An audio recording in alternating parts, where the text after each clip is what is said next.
Meus irmãos e irmãs, a partir de hoje, o Evangelho nos coloca dentro do cenáculo onde Jesus celebrou a última ceia com os seus apóstolos, onde ele instituiu a Eucaristia e onde lavou os seus pés.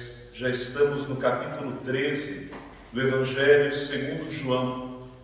Da mesa da casa dos amigos, Jesus se senta à mesa dos seus servos, dos seus discípulos. Ao sentar à mesa, ao estar à mesa, o Evangelho diz que Jesus ficou profundamente comovido.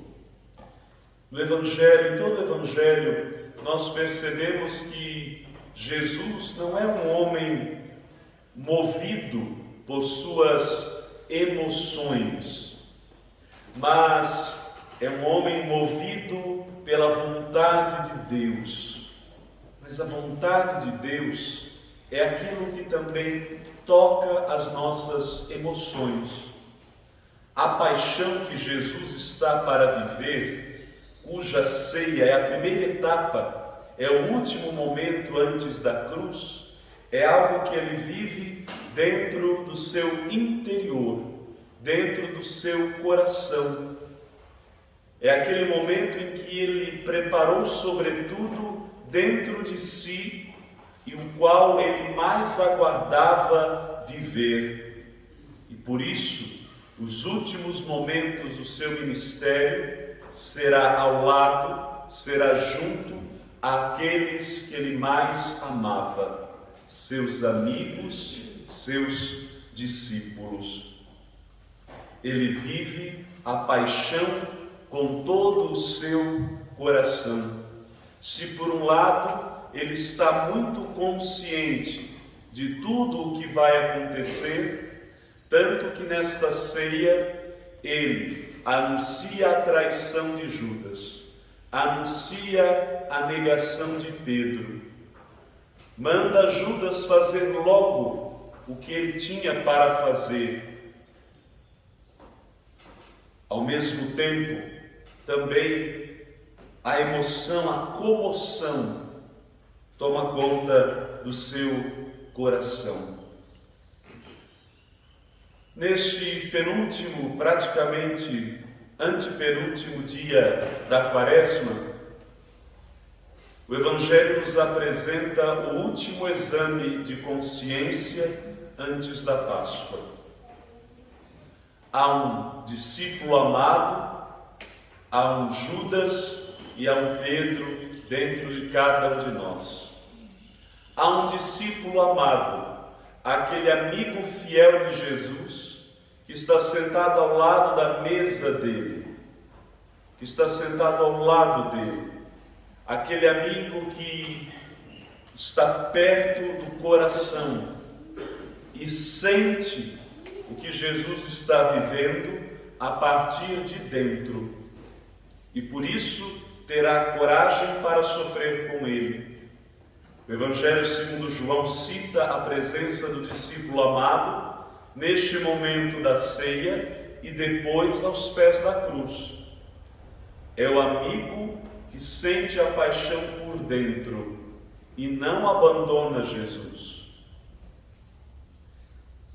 Judas é aquele que traiu Jesus, é aquele que se afastou da amizade de Jesus.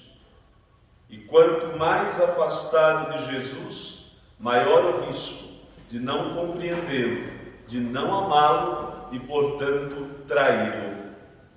A traição acontece quando nos afastamos de Deus e assim permitimos que o que há de pior se aproxime de nós. E por isso o Evangelho de hoje diz: o diabo entrou no coração de Judas.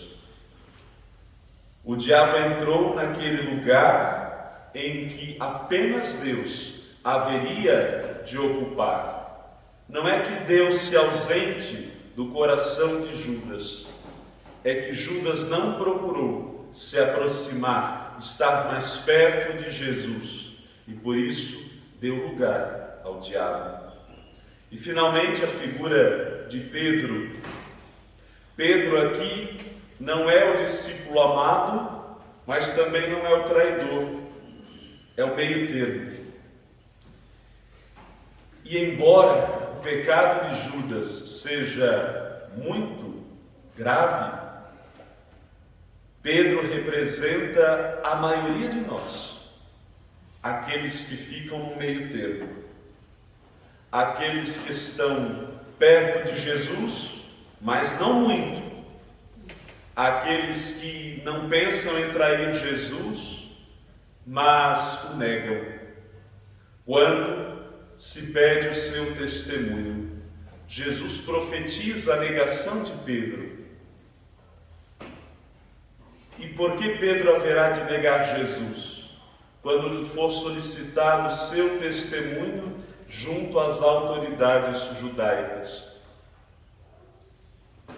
Há um Pedro dentro de cada um de nós que deseja amar a Jesus, mas ainda não consegue como o discípulo amado. Mas também que não pensa em abandoná-lo, não pensa em traí-lo, mas é movido pelas circunstâncias. E por isso movido pela inconstância. Se eu sou movido pelas circunstâncias, eu tenho dificuldade de ser fiel. É como um camaleão. Ele se adapta às circunstâncias, mas muitas vezes as circunstâncias nos desafiam acerca da autenticidade do nosso testemunho. E muitas vezes, para ser fiel a Jesus, eu terei que resistir às circunstâncias que podem me levar a negá-lo, a traí-lo. Por isso vamos aproveitar estas 3 figuras do seguimento de Jesus para fazer o nosso último exame de consciência antes da Páscoa. Que discípulo de Jesus eu sou? Que discípulo de Jesus eu quero ser? Não importa se nesse momento eu sou um Judas ou um Pedro. Se por meio do arrependimento, o arrependimento que tocou o coração de Pedro, mas não conseguiu tocar o coração de Judas, se por meio do arrependimento eu chorar os meus pecados, eu procurar me aproximar de Jesus, ainda que custe, ainda que leve muito tempo, um dia eu haverei de ser aquele discípulo amado. Aliás, eu já o sou. Da parte de Jesus, todos nós já somos discípulos amados, porque Ele entregou a sua vida por nós, por cada um de nós. Nós já somos discípulos amados de Jesus. O que nos falta agora é viver como discípulos amados de Jesus. E para assim viver, nós precisamos estar próximos do Mestre. E quando dele não estivermos próximos, é acerca dele que nós deveremos anunciar aos outros, é acerca dele e por causa dele que deveremos dar testemunho aos outros. Este é o verdadeiro amigo de Jesus, que está perto de Jesus e quando está perto dos outros, fala de Jesus e traz mais amigos para o grupo de Jesus.